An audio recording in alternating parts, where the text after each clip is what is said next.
मामला कुछ नहीं हुआ। हम लोग जनसंपर्क कर रहे थे और कुछ लोग बदतमीजी के साथ सपा और आरएलडी के जो लोग थे उन्होंने इस तरह की बदतमीजी की और रात चलते हुए महिलाओं के ऊपर डंडे बरसाए। गाँव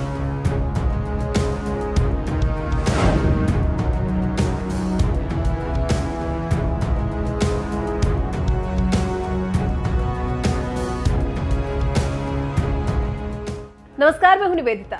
यूपी में मतदान की तारीख पास आते ही अराजक तत्व भी प्रदेश में एक्टिव होते जा रहे हैं। एक तरफ जहां जनसमर्थन जुटाने के लिए, प्रत्याशियों के लिए वोट मांगने के लिए अलग अलग पार्टियों के प्रचारक जी तोड़ मेहनत कर रहे हैं, डोर टू डोर प्रचार कर रहे हैं, बड़ी बड़ी रैलियां कर रहे हैं। वहीं कुछ ऐसे लोग भी हैं जो ऐसे में प्रदेश का माहौल खराब करने की ताक में ही बैठे हैं।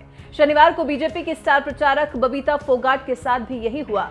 मेरठ जनपद में सिवालखास विधानसभा क्षेत्र के दबधुआ में बीजेपी कैंडिडेट मनिंदर पाल सिंह के समर्थन में प्रचार करने और वोट मांगने क्या पहुंची, वहां के अराजक तत्व बिगड़ गए और बबीता फोगाट का विरोध करने लगे। विरोध ऐसा कि अराजक तत्वों ने बबीता फोगाट की गाड़ी पर लाठी डंडे बरसाने शुरू कर दिए। बबीता फोगाट के काफिले पर हमला तेज हो गया, जिसमें कई लोग घायल हुए हैं। बबीता फोगाट हमले में बाल बाल बची है। मैं दबदबे का रहने वाला हूँ। क्या मामला हुआ था? मामला क्या, एक तो फोगाट जी थी, एक ये मनिंदर पाल जी की वाइफ थी, उनका प्रोग्राम था गाँव में। प्रोग्राम करने के बाद मेरे घर पे जैसे बैठे हुए बात कर रहे थे, वहाँ पे आ गए इन लोगों ने मेरे घर के अंदर झगड़ा करा, कुर्सी तोड़ी, गोली फायर भी करी है, ईंट पत्थर भी फेंके गए, सारा सामान तोड़ा गया।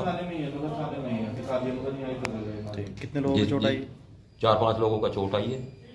कौन लोग थे वो? एक मेरे आई है, एक सचिन पंगाड़ का आई है, 3-4 लड़के और हैं जो अभी तक यहाँ नहीं आए हुए। और ये पूरी इस पे और क्या हुआ? अच्छा, हुआ क्या था?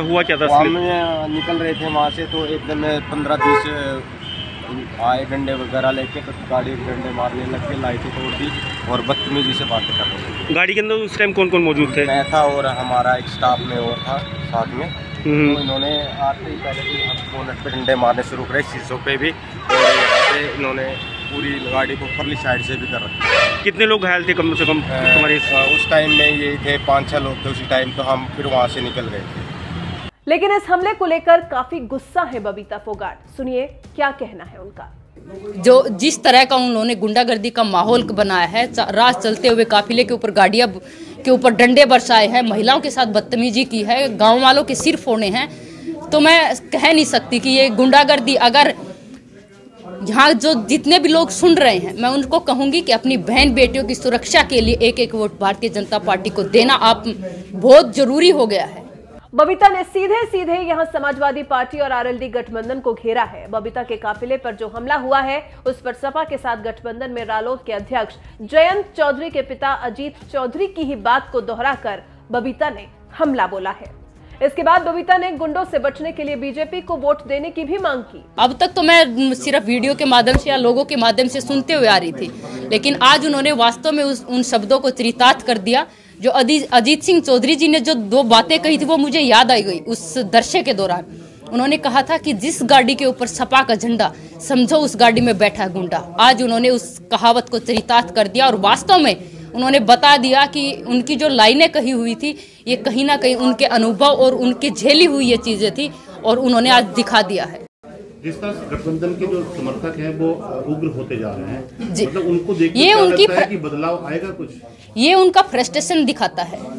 जीत तो सक नहीं रहे और जीत दिखाई कहीं नहीं दे रही, तो लोगों के बीच में जाके बदतमीजी कर रहे हैं। लेकिन ये जनता बड़ी समझदार है, बड़ी समझने वाली है कि ये इनकी गुंडागर्दी है ना, ये जनता ही खत्म करेगी। एक वोट भारतीय जनता पार्टी को देकर खत्म करेगी। आपको बता दें, यूपी के मेरठ के सिवालखास विधानसभा क्षेत्र से बीजेपी प्रत्याशी मनिंदर पाल चुनाव लड़ रहे हैं। शनिवार को सरधना थाना क्षेत्र के दबधुआ में जनसंपर्क के लिए अंतर्राष्ट्रीय खिलाड़ी बबीता फोगाट और प्रत्याशी की पत्नी सिंपल सिंह पहुंची थी, तभी उन पर हमला हो गया। इस कार्यक्रम के दौरान ज्यादा संख्या में महिलाएं ही थी। अब देखते हैं इस मामले में पुलिस क्या कार्रवाई करती है। फिलहाल आप हमें बताएं कि प्रदेश में इस तरह के हमलों को लेकर आप क्या कहना चाहते हैं। ये कौन से अराजक तत्व हैं जो चुनाव से पहले प्रदेश का माहौल खराब करने की कोशिश कर रहे हैं? आपके इस पर विचार हमारे साथ जरूर साझा करें। देखिए, मामला कुछ नहीं हुआ। हम लोग जनसंपर्क कर रहे थे और कुछ लोग बदतमीजी के साथ, सपा और आरएलडी के जो लोग थे उन्होंने इस तरह की बदतमीजी की और रात चलते हुए महिलाओं के ऊपर डंडे बरसाए। गाँव